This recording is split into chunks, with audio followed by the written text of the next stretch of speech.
Good day, good day, good day, good day mga ka-agree. Masaya lang po tayo ngayong araw po kasi kagabi po, it was the night of April 25. Bumuhos po yung ulan dito sa amin.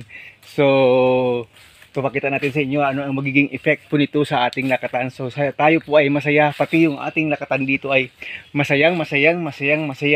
Hindi man po ganun ka very malakas yung ulan. Pero pagtanto po natin, nakakadilig po talaga mga ka-agree. So, thank you so much Lord for the rain.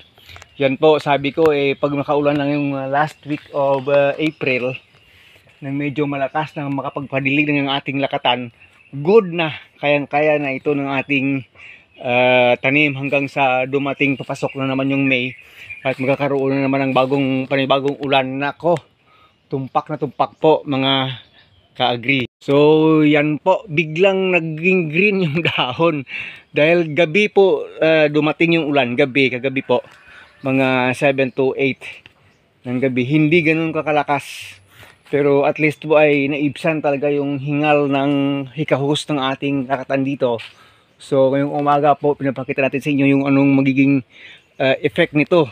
Hindi naman talaga totally na hilom yung mga malalaking bitak sa lupa, mga tama ng drought niya, pero po nakakadilig sa topsoil.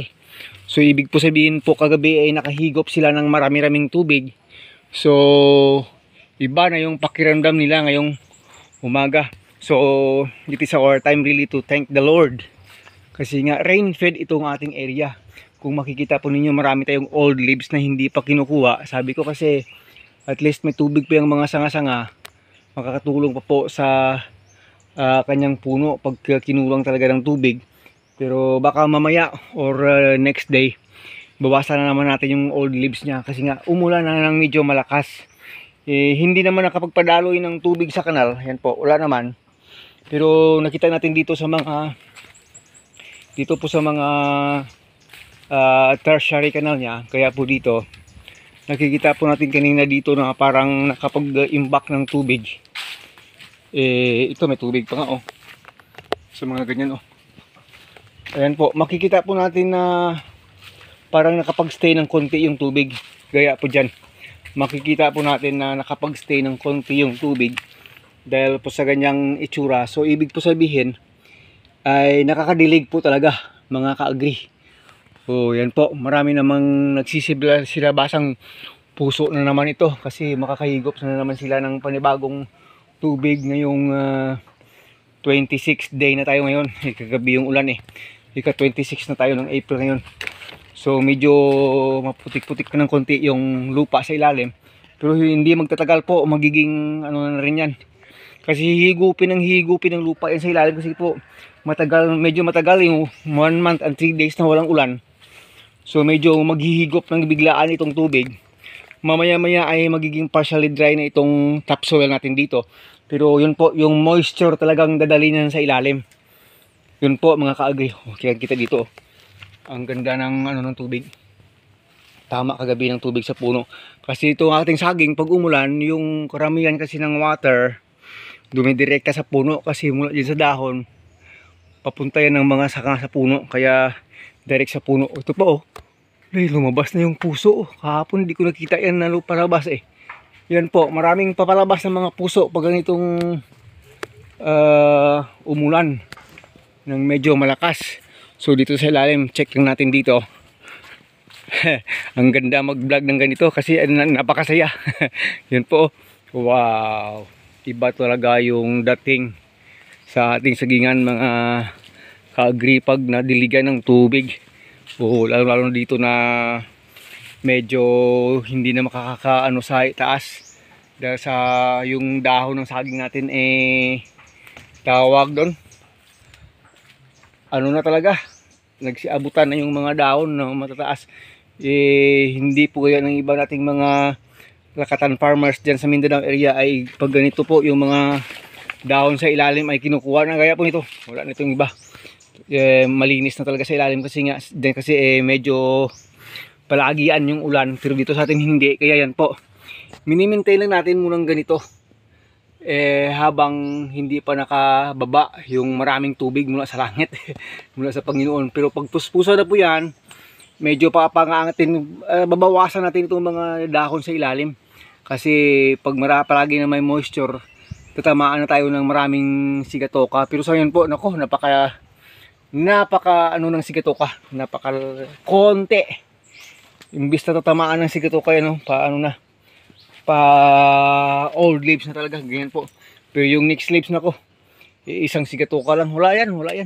Tatamaan naman yan ang sikat ng araw, nako, baliwala yan mga ka-agree. So napakaganda po ng itsura niya, oh. Wow. Yan po talaga, napapawaw tayo dito sa ating sagingan pag binigyan na naman tayo ng Panginoon ng ulan na pandilig sa kanila.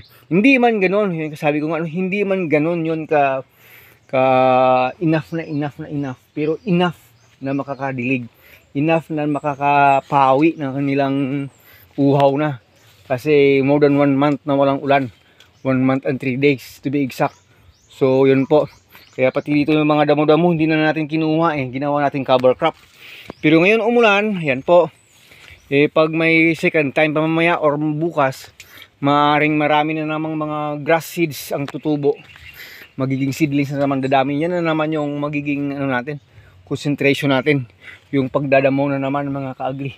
We will see kung mayroon tayo sanang pang tawag doon, pang labor sa tao.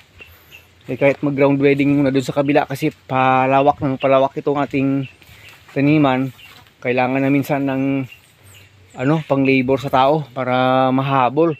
Pero kasi humaba-haba ng konti yung summertime, na control ng konti yung ating mga damo-damo dito.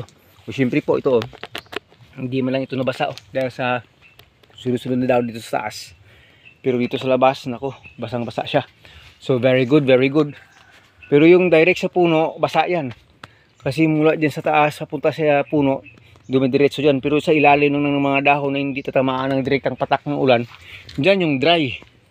Kasi hindi ganun ka masyadong malakas. Paambon-ambon lang, pero medyo matagal. Yun lang yung nangyari. So napakaganda. Yun ang kanyang dating sa ating mga sagingan. Parang ayaw mo nang umalis dito mga ka-agree pag ganito yung saging mo. Kulang man ito sa mga inorganic na abono, enough naman siya sa organic. Kaya yung paglaki ng mga puno nito ay medyo biglaan pag makapag-ulan pa ng sunod na na talaga yung mga bitak, yung talagang mawawala talaga yung mga bitak nito. Kasi dito laki ng mga puno niya. So dito tayo talagang nag-o-observe na magkakaroon tayo dito ng mga malalaking bunga ng ating saging na lakatan. So yun mga ka-agree, happy to share to you. Malakas na ulan ng February 25. Hindi naman ganun kalakas, nakakapawi talaga ng hingal, stress, water stress sa ating lakatan. May mga tubig pa. Yan po, may mga tubig pa yan dito. Yan. Pag sa mga dahon na hindi direkta nakaano sa lupa, may mga tubig pa. Yung mga dahon nating may mga tubig-tubig pa. So napakaganda. May mga old leaves na. Kukunin na sana to. We will see. Hanggang dito na lang. Maraming salamat po. This is your friend once again, Agritechnics TV po. Nagsishare lang tayo sa inyo na napakasaya po natin dahil lang po sa ulan na nagbibigay sa atin ng hope. Hindi man 100% na assurance, nagbibigay ng hope. Ibig sabihin po, itong mga natanim natin ngayong taon, hindi man tayo nakapagdilig na mano-mano dito, masasabi natin talagang walang halos matutumba dahil sa sobrang sikat ng araw. Lahat mapapakinabangan natin. At siyempre, pati yung mga napier grass natin tutubo na naman ulit. Kasi naabutan na natin yung mga malalaking napier grass doon sa kakakumpay.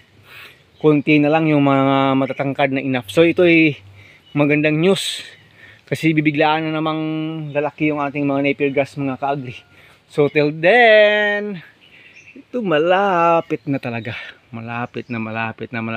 Pwede na nga eh. We will see.